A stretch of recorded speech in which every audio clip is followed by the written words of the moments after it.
No vídeo de hoje a gente vai falar sobre a série queridinha This Is Us. Que se tu ainda não assistiu, já coloca aí como prioridade das tuas listas de série, porque ela é uma das minhas séries favoritas, se não a minha série favorita. Só tá o páreo ali entre This Is Us e Friends. Mas o vídeo de hoje é especialmente sobre This Is Us e eu vou compartilhar com vocês as partes que eu mais amo dessa série e aquilo que a gente pode usar aqui a nosso favor para reflexão e para associar aí com esquemas, com terapia, com psicologia. Espero que vocês gostem.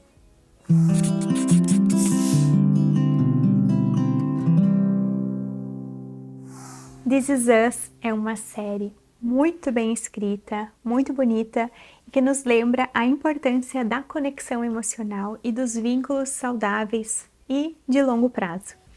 Essa série retrata a vida da família Pearson, que é composta pelo pai, pela mãe e os 3 filhos, sendo que 2 deles são filhos gêmeos e um desses filhos foi adotado na maternidade no mesmo dia em que os 2 gêmeos nasceram. Muito amor, cuidado e conexão refletem pela tela e faz até os mais racionais se emocionarem. É uma série que retrata as dores, as alegrias, os dramas da vida cotidiana e toda a história e a complexidade que os relacionamentos trazem, ilustrados aí por toda essa família que acaba sendo muito queridinha por todos nós. This Is Us é uma série que ganhou muitos prêmios, mas o maior desses prêmios foi o prêmio do nosso coração, porque é impossível assistir This Is Us sem se apaixonar, sem se emocionar. Então, se tu for assistir ou ainda não tiver assistido, né, e for assistir, separa os lencinhos, porque a emoção, ela é garantida. O roteiro e a série como um todo é muito bem escrita,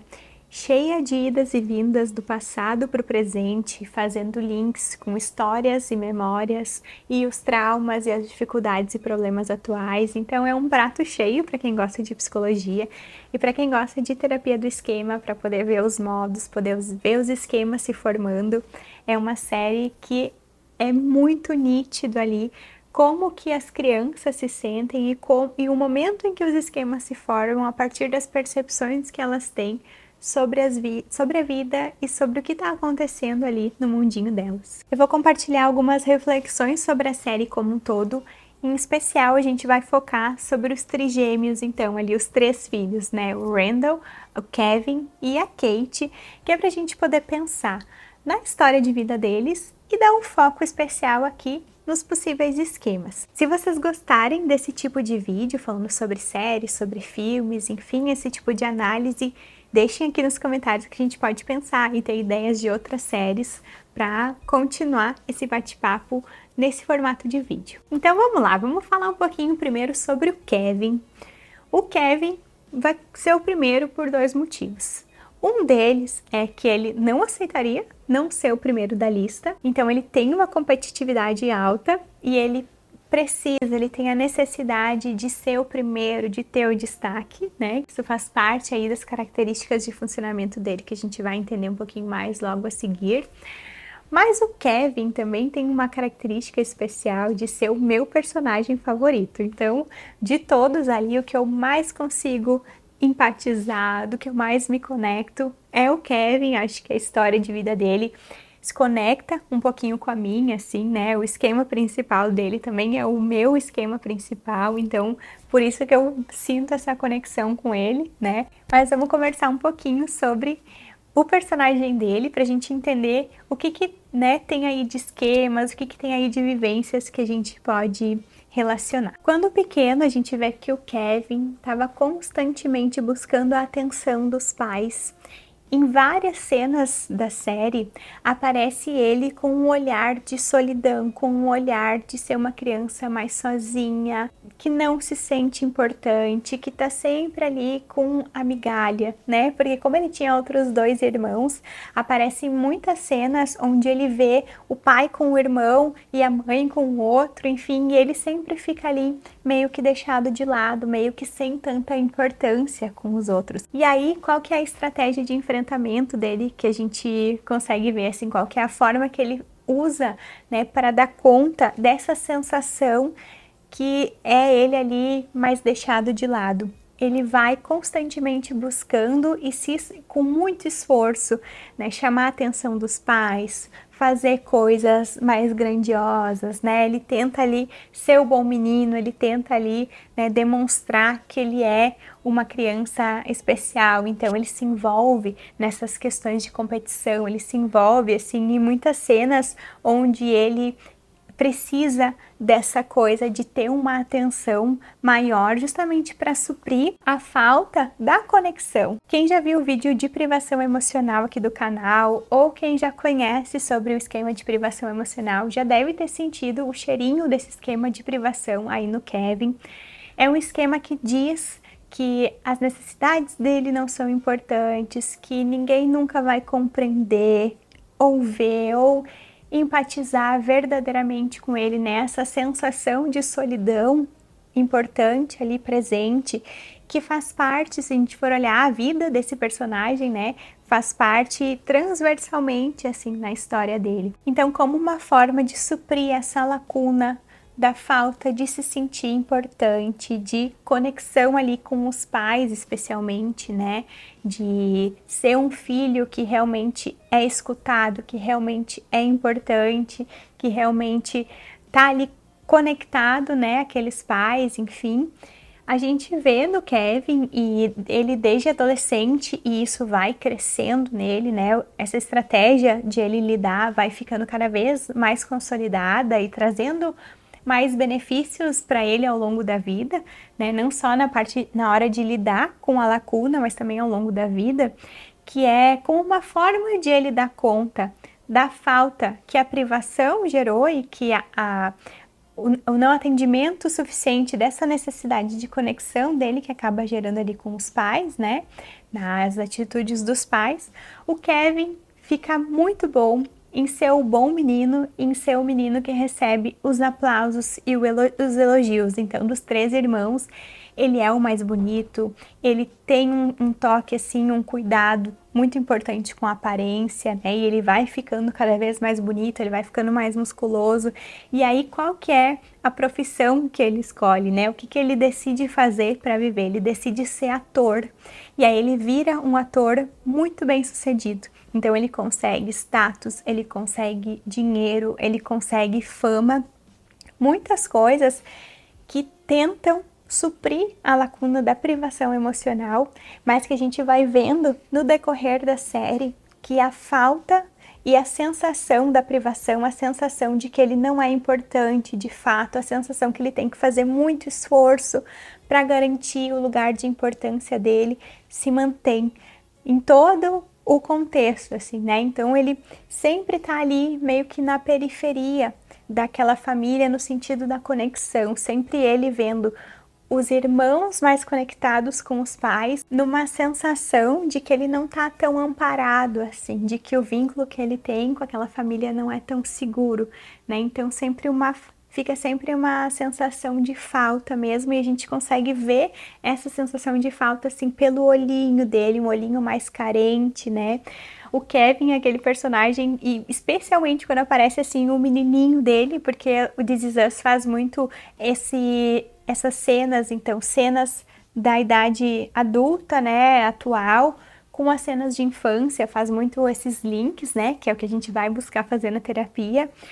E quando aparece o menino dele, dá muita vontade, assim, de pegar no colo, de dizer para ele que ele sim é muito valioso, de que ele é muito importante, de que ele é visto, de que ele é amado, de que ele importa, né? Que é justamente isso que ele ficou ali carente de ter recebido, assim, isso que ele merecia ter ouvido e recebido mais. Agora vamos conhecer e falar um pouquinho sobre a Kate.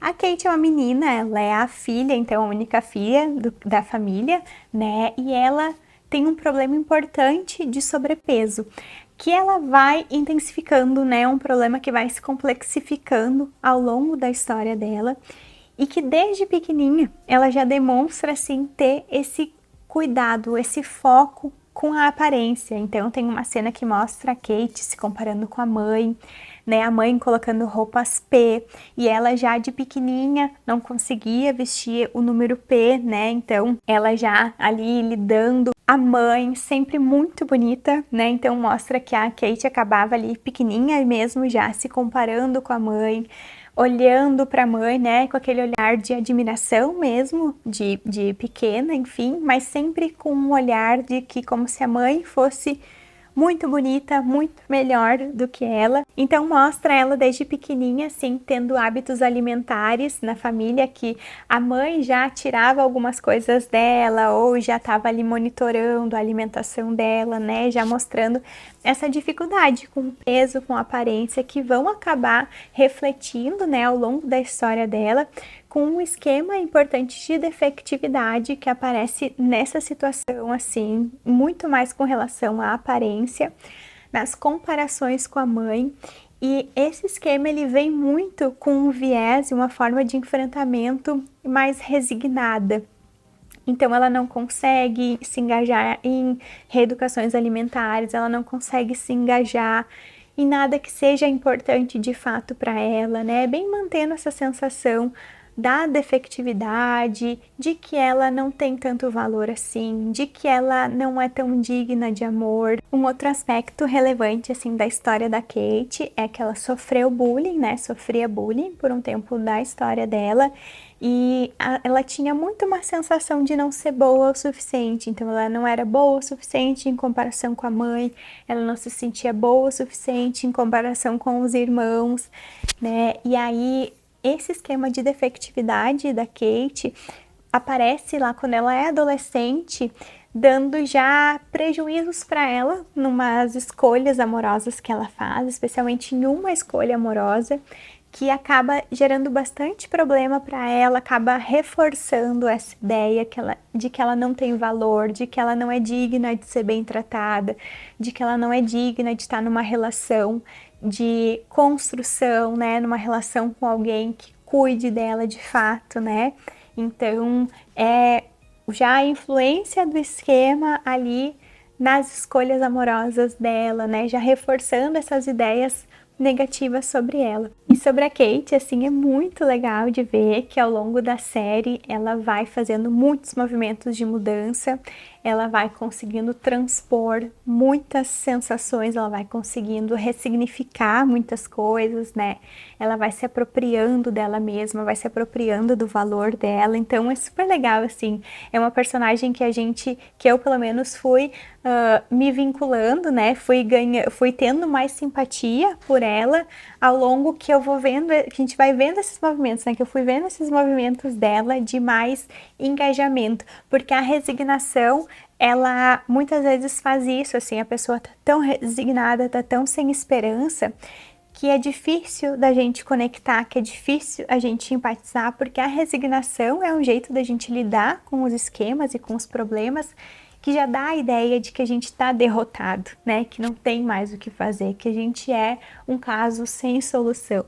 Então é legal de ver que a Kate acaba transformando isso, né, ao longo da série. E por fim, vamos conhecer um pouquinho da história do Randall. Ele é um bebê que não fazia parte, então ele é o bebê que foi adotado, né? Os pais do Randall abandonaram ele na maternidade. E aí, o que aconteceu? A família Pearson tinha trigêmeos, só que um desses trigêmeos faleceu no parto. Então, o casal, né, o pai, na verdade, o Jack, decidiu adotar aquele bebê que estava lá, que tinha sido abandonado. E esse é o Randall.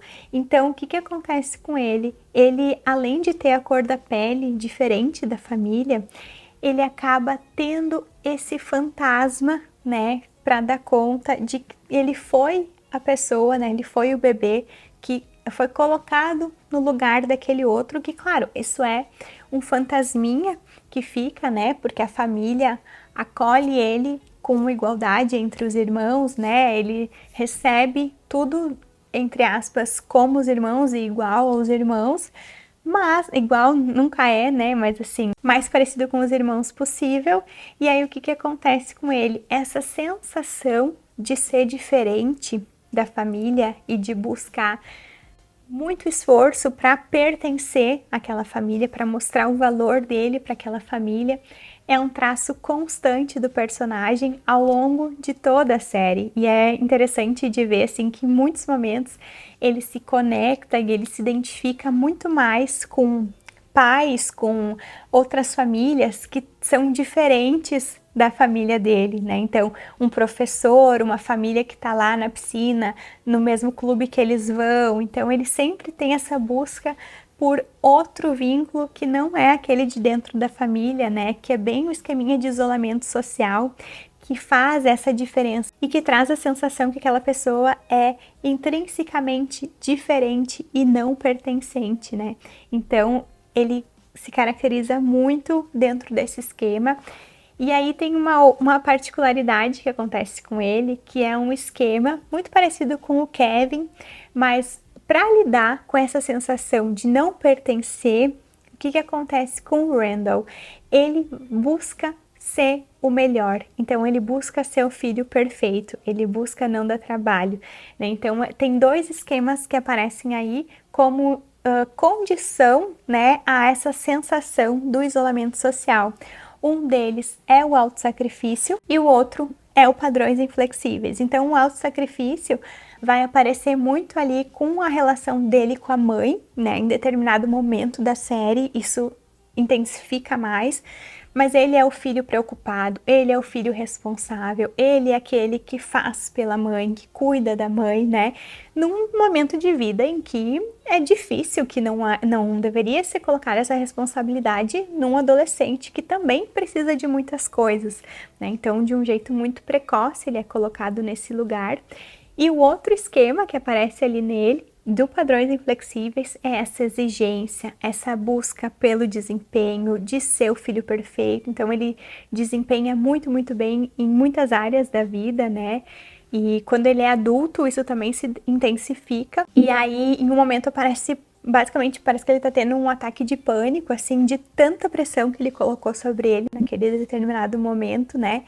E de tão insuportável que fica a exigência, a busca por desempenho, né, a cobrança interna dele. E eu separei pra gente finalizar esse vídeo algumas frases especiais sobre essa série, para que se tu não teve gostinho ainda de assistir, que te dê gostinho agora para ir lá. Não há um limão tão azedo que você não possa transformar em algo parecido com uma limonada. Ou você arregaça as mangas e luta pelo que tem, ou você decide que está cansado e desiste. A vida é cheia de cor e cada um de nós chega e acrescenta sua própria cor no quadro. Você me fez sentir como se eu estivesse em casa. Então, This Is Us é uma série muito linda, muito romântica, que nos lembra do valor das relações, do valor das conexões. Pra mim, é uma série, assim, xodó, que eu sou apaixonada e que eu aprendo muito, que eu lembro de muitas coisas importantes quando eu assisto. Já quero assistir toda ela de novo, assim, pra poder pegar bem cada uma dessas vivências, dessas lições. Muito obrigada por ter assistido até o final. Aproveita para deixar o teu like. Se tu ainda não for inscrito, te inscreve no canal. Um super beijo e até o próximo vídeo.